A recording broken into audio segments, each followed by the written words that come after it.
AP high court subordinate కోర్ట్స్కి సంబంధించి previous year questions ఎక్స్ప్లెనేషన్లో భాగంగా ఇది సెకండ్ వీడియో. ఫస్ట్ వీడియో ఎవరైనా చూడలేనట్టయితే ఫస్ట్ ఆ వీడియో చూసిన తర్వాత ఈ వీడియో చూడగలరు. 2022 అక్టోబర్లో ఇండియన్ ఇన్స్టిట్యూట్ ఆఫ్ టెక్నాలజీ గువాహటిలో రాష్ట్రపతి ద్రౌపది ముర్ము ప్రారంభించిన సూపర్ కంప్యూటర్ పేరు ఏమిటి అని అడిగారు. పరం కామరూప. ఇక్కడ గుర్తుపెట్టుకోవాల్సింది ఏంటంటే పరం కామరూపని ఎవరు తయారు చేశారంటే ఐఐటి గువాహటి వారు తయారు చేశారని గుర్తుపెట్టుకోండి. నెక్స్ట్ క్వశ్చన్ వచ్చేసరికి 2020లో ఆర్థిక మంత్రిత్వ శాఖ వ్యయాల విభాగం నిర్దేశించిన విద్యుత్ రంగ సంస్కరణ చేపట్టిన రాష్ట్రంగా ఆంధ్రప్రదేశ్ అవతరించింది. ఎన్నో రాష్ట్రం అంటే రెండో రాష్ట్రం. విద్యుత్ సంస్కరణ చేసిన రెండో రాష్ట్రంగా ఆంధ్రప్రదేశ్ అవతరించింది. ఇది జీకే బిట్ కింద కూడా ఉపయోగపడుతుంది. తర్వాత ఆంధ్రప్రదేశ్లో కోటప్పకొండ జాతర ఏ పండుగ సందర్భంగా నిర్వహించబడుతుంది అంటే మహాశివరాత్రి సందర్భంగా మనకి కోటప్పకొండ జాతర అనేది జరగబడుతుంది. మహాశివరాత్రి సందర్భంగా నిర్వహించబడే జాతర ఏదైనా అడగచ్చు. ఆంధ్రప్రదేశ్లో కోటప్పకొండ జాతర అంటే రివర్స్లో కూడా క్వశ్చన్ అడిగే అవకాశం ఉంది. సో మనం దాని మీద కాన్సన్ట్రేట్ చేయాల్సిన అవసరం ఎంతైనా ఉంది. దాని తర్వాత చూసినట్టయితే భారత రాజ్యాంగం శాసనసభ విధానం ఏ రాజ్యాంగం నుండి తీసుకున్నామంటే యునైటెడ్ కింగ్డమ్ రాజ్యాంగం నుండి మనం తీసుకోవడం జరిగింది. ద్విసభ విధానం అనేది బైకామరలిజం ఫీచర్ అనేది తీసుకున్నాం కదా. ద్విశాసనసభ విధానం అనేది యునైటెడ్ కింగ్డమ్ నుండి తీసుకున్నాం. ఐర్లాండ్ నుండి ఏం తీసుకున్నాం అంటే డిపిఎస్పి అంటే directive principles of state policies ఉన్నాయి కదా, అవి ఐర్లాండ్ రాజ్యాంగం నుండి తీసుకోవడం జరిగింది. సౌత్ ఆఫ్రికా రాజ్యాంగం నుండి రాజ్యాంగ సవరణ విధానాన్ని తీసుకున్నాం. జర్మనీ రాజ్యాంగం నుండి ప్రాథమిక హక్కుల ఉపసంహరణ అనే విధానం అంటే ఇప్పుడు ప్రత్యేకమైన పరిస్థితులు వచ్చినప్పుడు ప్రాథమిక హక్కులను ఉపసంహరించడం జరుగుతుంది. కానీ 1421 అనేది ఎప్పటికీ కూడా ఉపసంహరించడం అనేది జరగదు. కానీ మిగిలిన వాటిని ఉపసంహరించడం అనేది జరుగుతుంది. అది ఎక్కడ నుండి తీసుకుని జర్మనీ రాజ్యాంగం నుండి తీసుకోవడం అనేది జరిగింది. ఇక్కడ ఆ విషయాలు గుర్తుపెట్టుకోవాల్సి ఉంటుంది. జై ఆంధ్ర ఉద్యమం కారణంగా ఆంధ్రప్రదేశ్లో రాష్ట్రపతి పాలన ఏ సంవత్సరాలు విధించబడింది అనగారు. జై ఆంధ్ర ఉద్యమం అనగానే మనకి 1973 గుర్తు రావాలి. ఇప్పటిదాకా ఆంధ్రప్రదేశ్లో ఎన్నిసార్లు రాష్ట్రపతి పాలన విధించారంటే 2 సార్లు ఆ రాష్ట్రపతి పాలన విధించారు. ఫస్ట్ వచ్చేసరికి జై ఆంధ్ర ఉద్యమం టైంలో 18 జనవరి 1973లో ఒకసారి మనకి రాష్ట్రపతి పాలన విధించడం జరిగింది. దాని తర్వాత సమైక్యాంధ్ర బంద్స్ అన్నది జరిగాయి కదా, అప్పుడు 28 ఫిబ్రవరి 2014 కూడా మనకి రాష్ట్రపతి పాలన అనేది విధించడం జరిగింది. రెండు కూడా సపరేషన్ టైంలోనే విధించడం అనేది జరిగింది. గుర్తుపెట్టుకోగలరు. దాని తర్వాత మరి రాష్ట్రపతి పాలన ఎన్ని నెలలకు విధించవచ్చు అంటే 6 మంత్స్కి ఇంప్లిమెంటేషన్ చేయొచ్చు ఈ యొక్క రాష్ట్రపతి పాలన అనేది రాష్ట్రాల్లో. దాని తర్వాత మరి ఇంకో 6 మంత్స్ని ఎక్స్టెండ్ చేస్తూ అలా 3 years దాకా మనకి ఎక్స్టెండ్ చేసుకుంటూ వెళ్ళొచ్చు అనమాట. ఈ యొక్క రాష్ట్రపతి పాలనకు సంబంధించి ఫస్ట్ 6 months ఇవ్వాలి. దాని తర్వాత మరి 6 months ఎక్స్టెండ్ చేయొచ్చు. అలా 3 years దాకా ఎక్స్టెండ్ చేయాలి. 3 years కంటే ఎక్కువైతే మాత్రం అది పార్లమెంట్లో అమెండ్మెంట్ చేయాల్సిన అవసరం అయితే ఉంటుంది. దాని తర్వాత 3 years తర్వాత అయితే అంతవరకు తెచ్చుకోరండి. దాని తర్వాత చూసినట్టయితే అక్టోబర్ 2022లో రిజర్వ్ బ్యాంక్ ఆఫ్ ఇండియా ఒక అసెట్ రీకన్స్ట్రక్షన్ కంపెనీని ఏర్పాటు చేయడానికి కావాల్సిన కనీస మూలధనానికి ఎంతకు పెంచిందంటే 300 crores పెంచడం జరిగింది. ఇది అప్పటి కరెంట్ అప్డేట్ ఎకానమీకి సంబంధించి.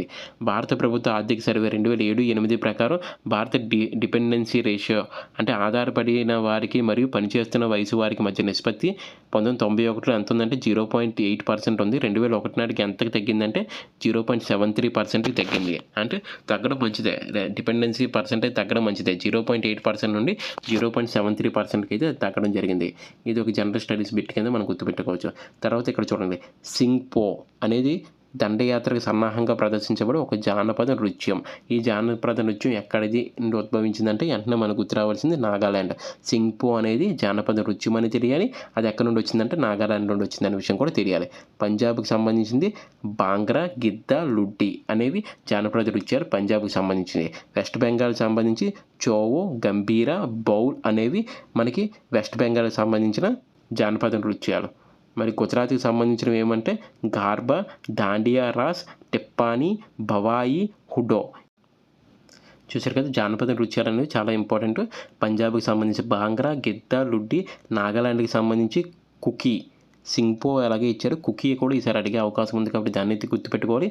వెస్ట్ బెంగాల్కి సంబంధించి చావో, గంభీరా, బౌల్ అండ్ గుజరాత్కి సంబంధించి గర్బా, దాండియా రాస్, టిప్పానీ, భవాయి, హుడో ఇవి జానపద నృత్యాలకు సంబంధం. నెక్స్ట్ క్వశ్చన్ చూసినట్టయితే సామాజిక సాహిత్య రంగాల్లో సంస్కరణ ప్రచారం కోసం వివేకవర్ధిని అనే పత్రికను ఎవరు స్థాపించారని అడగచ్చు. దాన్ని కందుకూరి వీరేశలింగం పంతులు గారు అనేది ఆన్సర్ అవుతుంది. కందుకూరి వీరేశలింగం గారు, టొంగుటూరు ప్రకాశం పంతులు గారు. చూడు కన్ఫ్యూజ్ చేయడానికి ఆ పేర్లు ఇస్తారు. వివేకవర్ధిని అనగానే కందుకూరి వీరేశలింగం గారు అనే విషయాన్ని గుర్తుపెట్టుకోవాలి. దాని తర్వాత చూసినట్టయితే బ్రిటిష్ పాలనలో అనేక చట్టాలు ఆమోదించబడ్డాయి. అయితే ఎన్నడూ ఆమోదించని చట్టం ఏది అంటే 1764 అనేది ఎప్పుడు కూడా ఆమోదించబడలేదు. ఆ విషయం గుర్తుపెట్టుకోండి. చట్టాల గురించి కూడా క్వెషన్ అడుగుతున్నారు. సో, ఆ ఏరియాలో బిట్ చూసుకోవాల్సిన అవసరం ఉంటుంది. దాని తర్వాత చూసినట్టయితే అక్టోబర్, డిసెంబర్ 2021 త్రైమాసికానికి మార్చి 2022లో విద్యా దీవెన పథకం కింద ఆంధ్రప్రదేశ్ ప్రభుత్వం ఎంత మొత్తాన్ని విడుదల చేసిందంటే 709 కోట్ల రూపాయలు విడుదల చేయడం అనేది జరిగింది. అప్పటి కరెంట్ అప్డేట్ ఇది. ఇప్పటికి ఏ పథకానికి ఎంత అమౌంట్ ఇస్తున్నారో గుర్తుపెట్టుకోవాల్సి ఉంటుంది.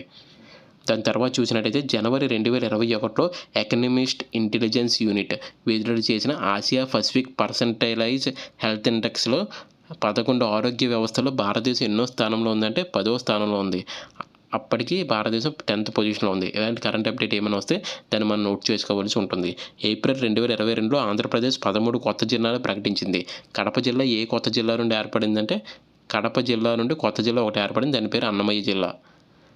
మనకి ఇప్పుడు 26 జిల్లాలు ఏర్పాటు చేశారు కదా, అందులో కడప నుండి అన్నమయ్య జిల్లాలు వేరు చేయడం అనేది జరిగింది. దాని తర్వాత చూసినట్టయితే 2018 జనాభా లెక్కల ప్రకారం అధిక సంఖ్యలో పులులు ఉన్న రాష్ట్రాలు ఆంధ్రప్రదేశ్ ఎన్నో స్థానంలో ఉందంటే 12వ స్థానంలో ఉంది. ఆ టైంకి 12వ స్థానంలో ఉంది. ఫస్ట్ ప్లేస్లో ఎక్కువ పులులు ఉన్నది మధ్యప్రదేశ్. తక్కువ ఎక్కడ ఉన్నాయంటే జార్ఖండ్, మిజోరం, నాగాల్యాండ్, గోవా, ఛత్తీస్గఢ్, అరుణాచల్ ప్రదేశ్ వీటిలో తక్కువ పులులు ఉంటాయి. ఎక్కువ పులులు మధ్యప్రదేశ్లో ఉన్నాయి. ఆంధ్రప్రదేశ్ స్థానం ఎంత ఉందంటే 12th పొజిషన్లో ఆంధ్రప్రదేశ్ అనేది ఉండడం జరిగింది. ఈ విధంగా పులుల జనాభా మీద కూడా క్వశ్చన్ అడిగే అవకాశం ఉంది. తర్వాత మళ్ళీ ఇంకో జానపద సంగీత రూపకం కూడా ఇచ్చారు, కుమ్మీ పట్టు. కుమ్మీ పట్టు అనేది భారతదేశంలో ఏ రాష్ట్రం ఉద్భవించిందంటే తమిళనాడులో ఉద్భవించింది ఈ కుమ్మీ పట్టు. తర్వాత అలాంటి జానపద సంగీత రూపాలు గోవాకు సంబంధించి ఏమున్నాయంటే మండో, తిక్ని అండ్ దుల్పాడో ఇవి గోవాకు సంబంధించి ఉన్నాయి.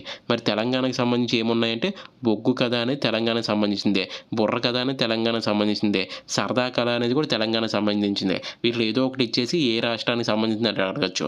అందుకని ఇక్కడే మీకు అంతా కూడా ఇన్ఫర్మేషన్ ఇవ్వడం జరిగింది. గోవాకు సంబంధించి మండో, దికాని అండ్ దుల్పాడో, ఒగ్గు కథ, బుర్ర కథ, సరదా కళ అనేది తెలంగాణకు సంబంధించింది. ఒడిశాకు సంబంధించి గీత్ కుడియా, గుముర్ గీత్, దండా నాచా గీత్, దల్కాయి గీత్ అండ్ సౌరా గీత్ ఇవన్నీ కూడా ఒడిశాకి సంబంధించినవి. గీట్ అనేవి ఏమైనా ఉన్నా సరే ఒడిశాకి సంబంధించినవి రాస్తాం. తమిళనాడుకి సంబంధించి ఆల్రెడీ క్వశ్చన్ అడిగింది. కుమ్మీ పట్టు తమిళనాడుకి సంబంధించిన రూపమే. దీంతోపాటు కుమ్మీ పట్టుతో పాటు విల్లు పట్టు అనేది కూడా బో సాంగ్ అనమాట అది.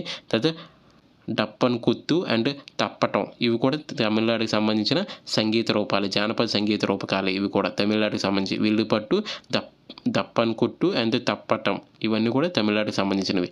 అంటే ఒక క్వశ్చన్ చూస్తే ఆ క్వశ్చన్ చుట్టూ ఉన్న విషయాలు కూడా మనం చూడగలిగినప్పుడే మన ఎగ్జామ్లో నెక్స్ట్ వచ్చే ఎగ్జామ్లో ఆ క్వశ్చన్స్ని ఈజీగా కూడా మనం ఐడెంటిఫై చేయొచ్చు. ఒక్కొక్కసారి ఈ ఆన్సర్ తెలిసిందనుకోండి ఎలిమినేషన్ మెథడ్లో ఈ యొక్క ఆప్షన్స్ని కూడా ఎలిమినేట్ చేసి మనకు కావాల్సిన రైట్ ఆన్సర్ని గెస్ చేసే అవకాశం అయితే ఉంటుంది.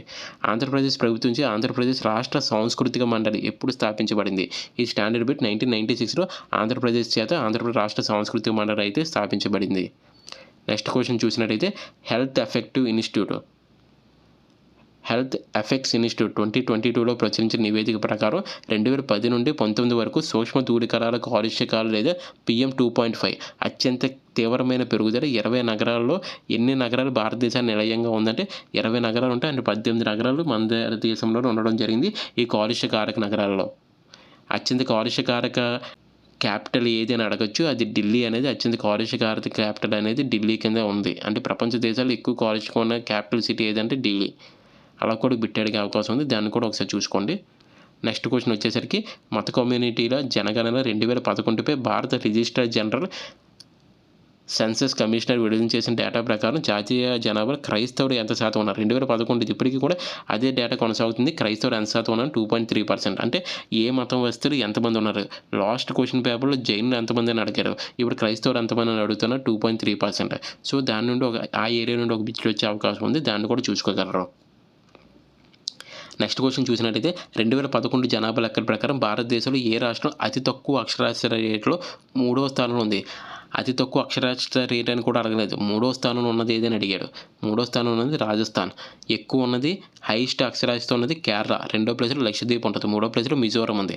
తక్కువ అక్షరాస్యత ఉన్నది బీహార్. నెక్స్ట్ అరుణాచల్ ప్రదేశ్. రాజస్థాన్ 3rd ప్లేస్లో ఉంది. ఈ విధంగా 3 ప్లేసెస్ వరకు కూడా మన అక్షరాస్యత గురించి తెలుసుకోవాల్సిన అవసరం ఉంది. Highest Kerala, 2nd place Lakshadweep, 3rd place Mizoram. తక్కువ ఉన్న వాటిలో Bihar 1st place, Arunachal Pradesh 2nd place and Rajasthan 3rd ప్లేస్లో ఉండడం అనేది జరిగింది. నెక్స్ట్ క్వశ్చన్ వచ్చేసరికి లాస్ట్ క్వశ్చన్ ఈ యొక్క సెషన్కి సంబంధించి. సెప్టెంబర్ 2022లో ప్రధాన ఎన్నికల కమిషనర్ రాజకీయ పార్టీలు 20,000 కంటే ఎక్కువ మొత్తం విరాళాలను తమ విరాళ నివేదిక ద్వారా వెల్లడించాలన్న ప్రస్తుత నియమంలా కాకుండా గుర్తు తెలియని వ్యక్తులు ఇచ్చే రాజకీయ విరాళాలను పరిమితం చేయాలని కేంద్ర న్యాయ మంత్రిత్వ శాఖ లేఖ రాశారు. ఎంతకంటే ఎక్కువ మొత్తం వివరాలను బహిర్గతం చేయాలని సిఫార్సు చేశారు అని అడిగితే మొత్తం 2,000 రూపాయల కంటే ఎక్కువ ఎవరైనా విరాళం ఇస్తే ఖచ్చితంగా మనకి బహిర్గతం చేయాల్సిన అవసరం ఉందని చెప్పేసి అప్పుడు నిర్ణయం తీసుకోవడం జరిగింది. ఇప్పుడు ఈ యొక్క 2024 ఎలక్షన్ ముందు ఒక వివాదం జరిగింది. అది ఎలక్ట్రాల్ బాండ్స్కి సంబంధించింది. ఎలక్ట్రాల్ బాండ్స్ని ఎవరు రిలీజ్ చేస్తారంటే ఎస్బీఐ రిలీజ్ చేస్తుంది. ఒక ప్రతి సంవత్సరం 4 సార్లు ఎస్బీఐ అనేది ఎలక్ట్రాల్ బాండ్స్ అని రిలీజ్ చేయడం జరుగుతుంది. అది వాళ్ళు అది తీసుకున్న 1 వీక్ లోపునే ఏ రాజకీయ పార్టీకి అయితే వీళ్ళ యొక్క పేరు అయితే బయటికి చెప్పరు, వాళ్ళు ఏ రాజకీయ పార్టీకి ఇవ్వాలనుకుంటున్నారో వాళ్ళకి విరాళ రూపాయలు ఇచ్చే అవకాశం ఇచ్చారు. ఇది మనకి రైట్ టు ఇన్ఫర్మేషన్ యాక్ట్కి వ్యతిరేకంగా ఉందని చెప్పేసి 2024లో దాన్ని నిషేధించారు. ఎలక్ట్రల్ బాండ్స్ ఎప్పుడు ప్రారంభించారని 2018లో స్టార్ట్ చేశారు. బట్ February 15, 2024లో దాన్ని రద్దు చేయడం అనేది జరిగింది.